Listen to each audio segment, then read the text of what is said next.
down at the bar. Fiddle tunes and homemade booze, but it always goes too far. Hey sightseers, Sightseeing Sally here, and Marty.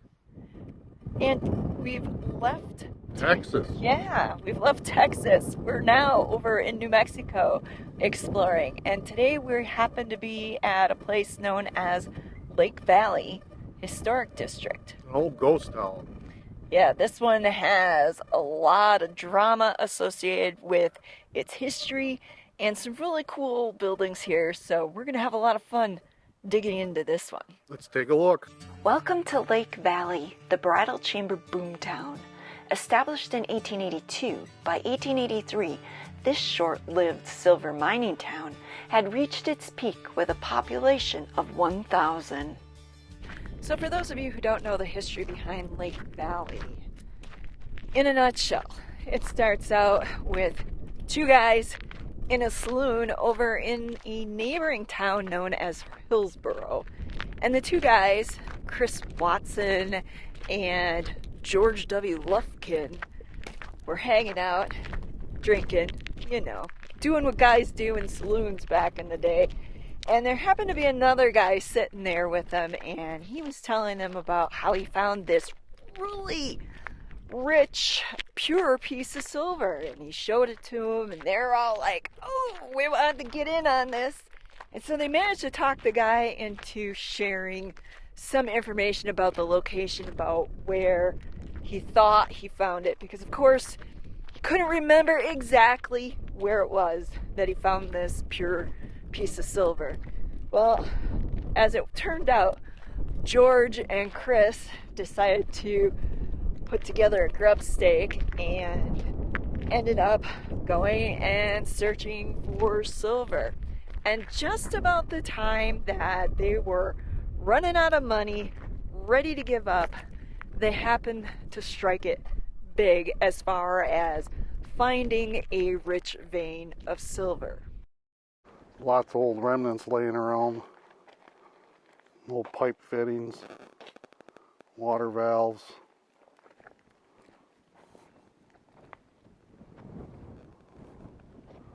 All kinds of stuff scattered all around here. Picker's paradise. And the story gets better from here. Within a few months, they hauled out half a ton of ore, and they took it to a saloon in Silver City to cash it in. There, they met a guy. Sorry, I'm gonna take my sunglasses off so you can see my eyes. They met a guy by the name of John Miller, and John was gonna offer him like $1.50 per pound on that silver. But when they had it assayed, and it checked out to be like pure, worth $12 a pound, John was no fool, and he was like, I'm getting in on this. So he offered to help finance the two guys, and they went out and started digging up this ore.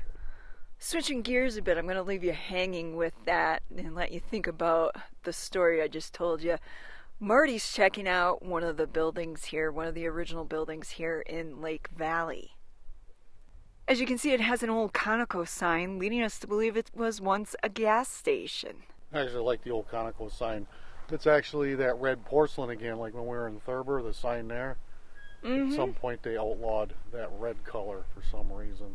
Oh yeah, that's right. We learned about the color red and what was in it? I forget. I'm not sure, but the color red was banned at one point. According to the 1893 and 1902 maps of Lake Valley, this building occupied the northwest corner of Main and Railroad. On the 1893 map, it was noted to be a school. And on the 1902 map, it was labeled as a saloon. Later, it became a general store and a gas station. And you can tell this is an old Conoco station because here's the old fuel tank. Take a look at the bottom of it, you wonder why they dug it out of the ground. Like the problem with all old metal fuel tanks, the bottoms rot out of them and then they contaminate the ground. Kind of interesting they have the old U.S. Geological Survey marker here. It gives off the elevation as being, I think 5,393, I think it says. Yeah, and it was from 1934. And it was 420 time. Marty, Marty, Marty. Let's see what we can look in there through that little hole, see what's in there. Looks like there's a bunch of stuff.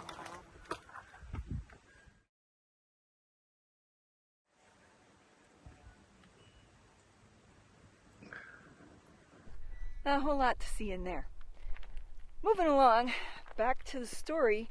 But before we do that, I want to give a quick shout out to our latest patrons on Patreon. Our first shout out goes to Kevin Weaver for becoming a patron. Thanks, Kevin. Appreciate it.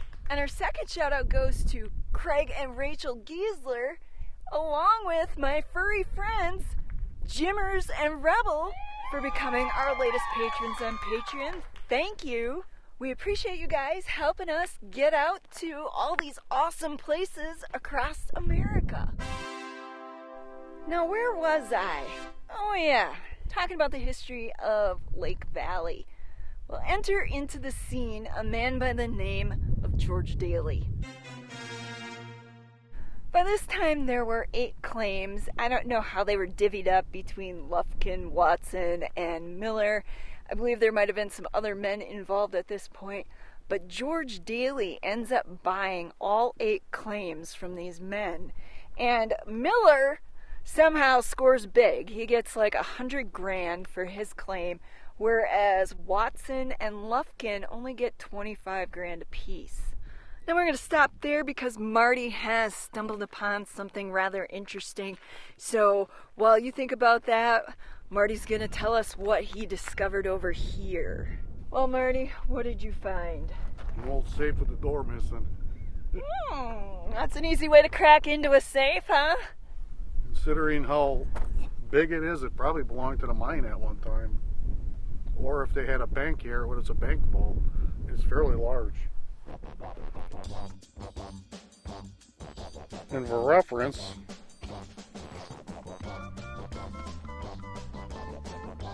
you can see how big it is.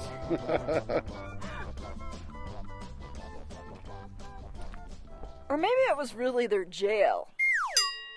One thing that's really cool is if you look all around on the ground, you can find pieces of old glass here, kind of like in Chloride in Death Valley when we found all the old glass there. You don't see too many of these anymore. Let alone a drum that looks like that was riveted together. Wow. Magnolia Petroleum Company, Dallas, Texas. I wonder if that's part of the gas station, came originally from the Conoco station. Well, I better catch up. Marty's ahead of me. What are you checking out over there, Marty? The remnants of what looks to be the old Christian Endeavor building. Looks to be adobe, obviously. This, by the way, is an old archaeological site, so you can't take anything that you find, including those cool pieces of old glass.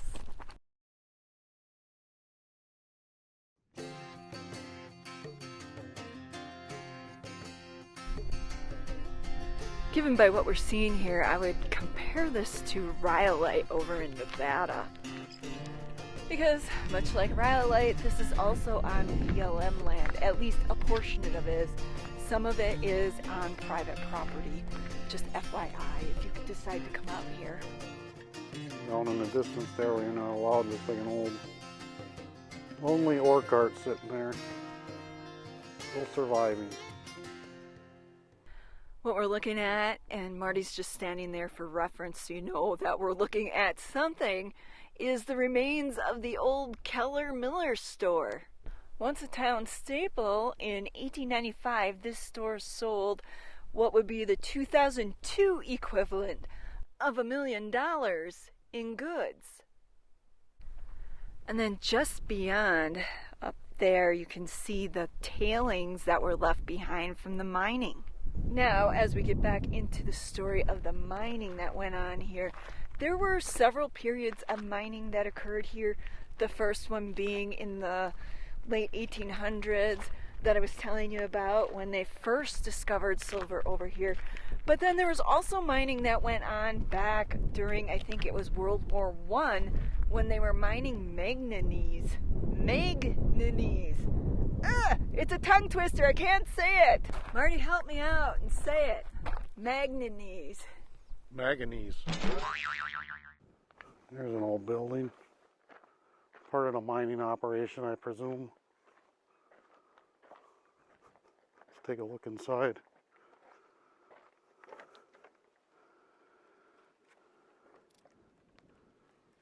Not much to see in here. I decided to skip on over. Well, not literally. You really want to see me skipping?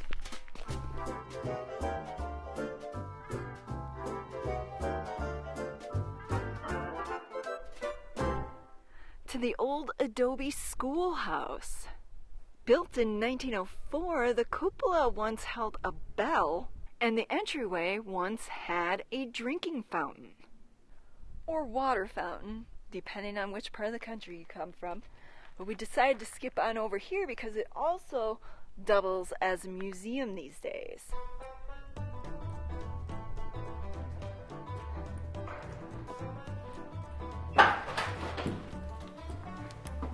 Oh wow, they have it set up just like an old schoolroom. I wonder who this was. If she was a teacher here, maybe? Or the last resident to occupy the town site, which we'll get into that a little bit later. But check this out, this is just so amazing.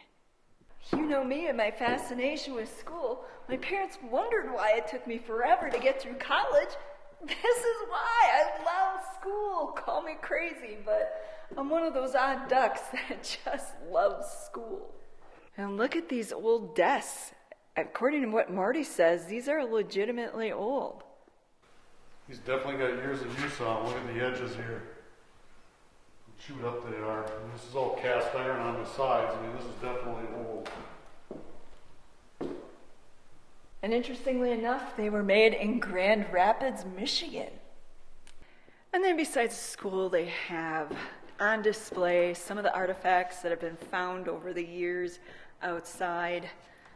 Kind of hard to see because of the reflection off the glass, but you've got some miscellaneous coins and money down there, pieces of metal. It looks like there's even part of an old handgun, an old, what would that be, a revolver or a pistol down there. See a lot of the old mining equipment down here. It's pushed off the side. These artifacts are a little bit easier to see because they're not behind glass. Marty pointed out to me an old gas lantern. Looks like some pieces of an old desk that they found, and then miscellaneous glass bottles and jugs, probably from the mercantile that we saw the ruins of, and then an old mining helmet. Way off in the distance from here, you can see mining operation over there. It's a pretty large hole. I can see it easily from over here.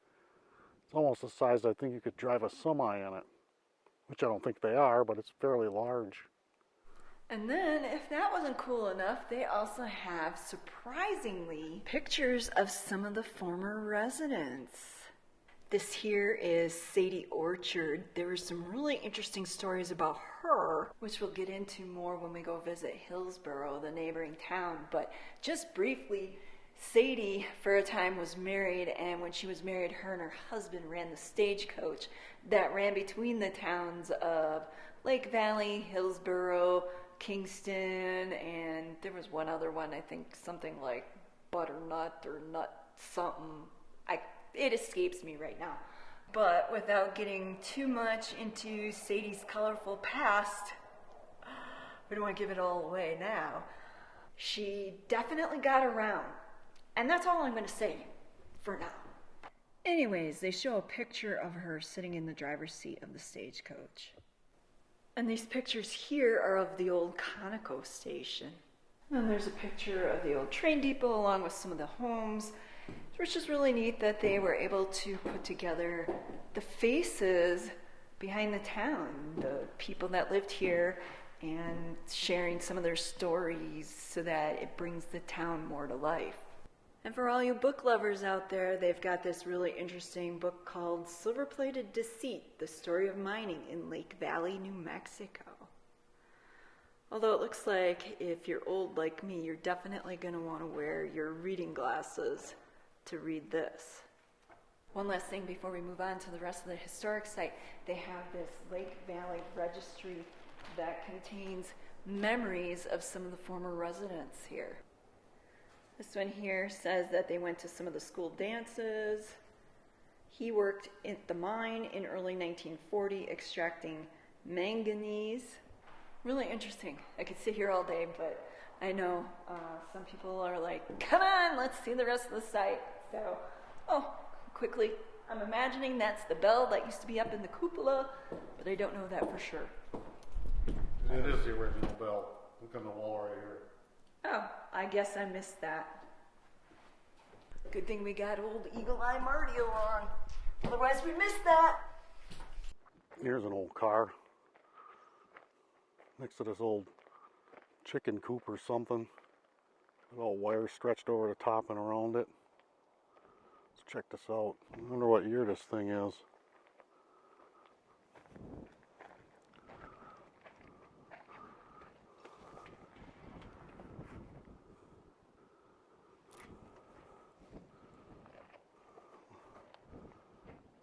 Bumper back there yet. Anybody knows what this is? Leave in the comment section. To me it looks like something from the 40s, but I can't put my finger on it. There's the motor laying here. A couple nuts and bolts go right back in and be running. As I mentioned, when I was out in Death Valley, there was a car out there and the ignition had a Yale lock in it. And surprising enough, Yale must have made locks for automobiles. Wonder if that's how they got their big start. This old house was occupied by the Martinez family from 1930 to 1960. Prior to that, it was the home and office of Dr. W.G. Beals. Apparently he had a fast-stepping horse. At least that's how longtime resident Mr. Carlton McGregor remembered him as. And that was back when doctors still made house calls. Looking over what's left of the town site, I just realized I kind of left you hanging with the story of the silver mine.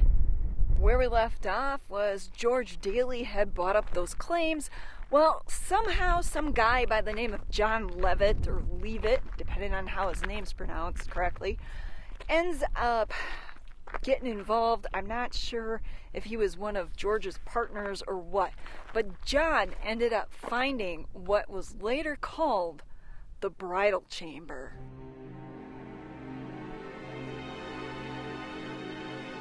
Now, for those of you who've never heard of the bridal chamber, I just want you to picture this. Imagine for yourself a room that would be just completely covered in pure silver. Just think about that, what that would look like. Well, the bridal chamber was basically just that. It was this cavern that John Levitt found, and it ironically happened to be on one of the plots, on one of the claims that Watson and Lufkin sold to George Daly. So I just want you to think about that for a second, how that must have felt when Lufkin and Watson found out they really missed out on the mother lode of silver when they sold out. After the bridal chamber closed down, Lake Valley's population declined rapidly. Within 2 years of the mine's closure, its population was only 183. This, by the way, was once occupied by Justice of the Peace, Judge Keel. Apparently he presided over a coroner's jury. Not really sure what that is, but he presided over a trial that occurred back, I want to say 1921. There was some disputes over water rights, and some cowboys were shot and killed in the process. It was called the Lake Valley War. Most people here in New Mexico have probably forgotten about it. There's the old building I was looking at back there. Not sure what that was. I like these little water tanks. You don't see stuff like this anymore. This here, the way it's squared off and filled in with rocks. I'm sure this is probably an old abandoned mine here. There's quite a few of them around here. This is kind of a neat ghost town. You look around and you see quite a few things just scattered around on the ground. It hasn't been picked over. I think that has to do with people living here up until 10 or 20 years ago, whenever they finally, the last couple, moved out. And then directly across the street from the old judge's place is this building, formerly known as the Bella Hotel. Later it became the home of Pedro and Savina Martinez, and they lived here until like 1994. And if I'm not mistaken, they were the last to leave Lake Valley. And then next door to that is the former home of Blanche Nowlin, formerly known as Blanche Wilson of Kingston. Blanche is also one of the last residents to call Lake Valley home. She stayed here in her home until her death in 1982. With the absence of mining, there was little to keep the town running. By 1934, the railroad was no longer active, and the post office closed in 1954. Except for a few stubborn holdouts, the town became essentially abandoned.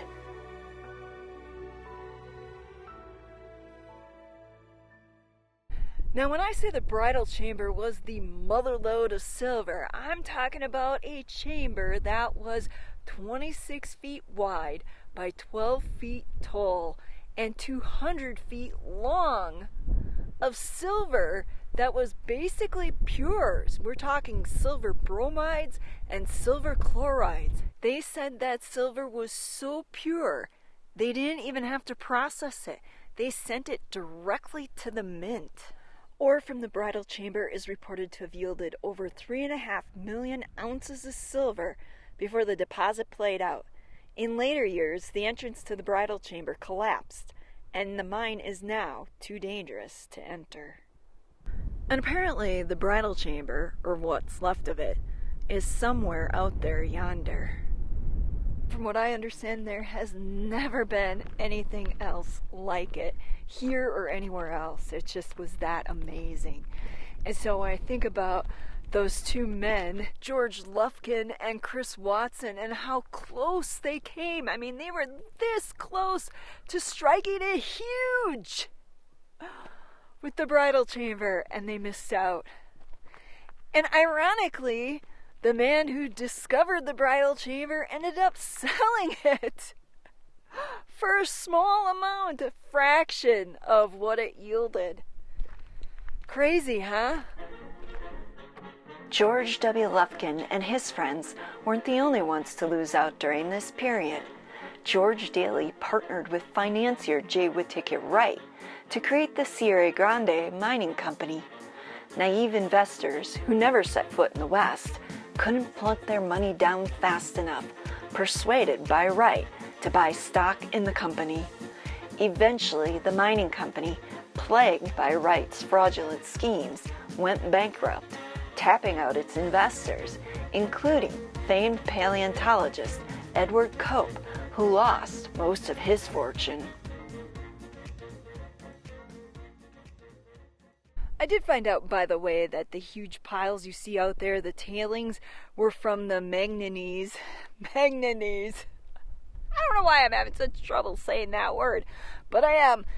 Anyways, it was from that mining that went on right around World War I that those piles are from.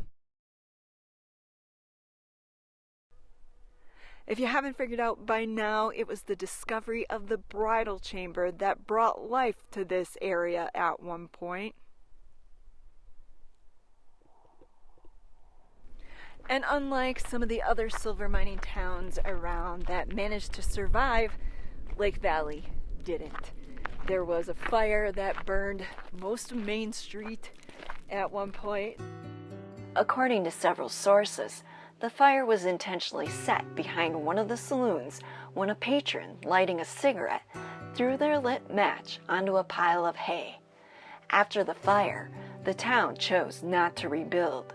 This was in 1895. One by one, people started leaving.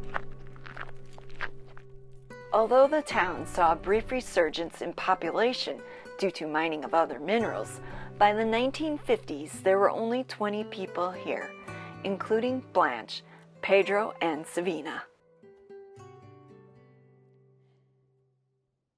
Interestingly enough, our story about George W. Lufkin and his friend Chris Watson doesn't end at the historic Lake Valley site.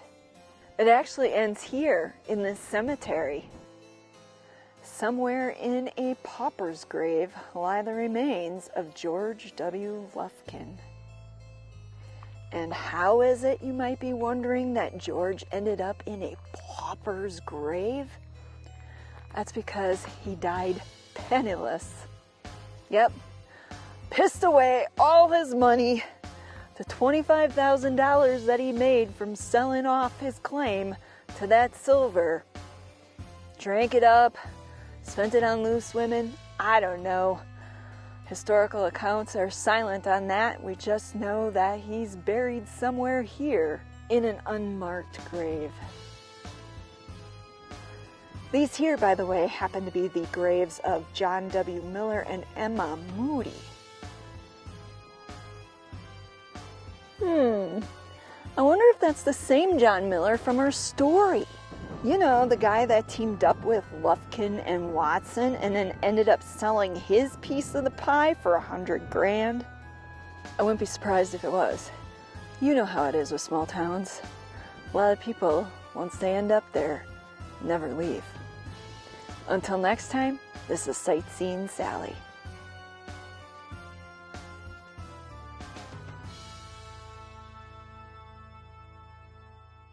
The old double barrel pooper here must have tipped over in some high wind. Hope nobody was in there. Been one heck of a ride.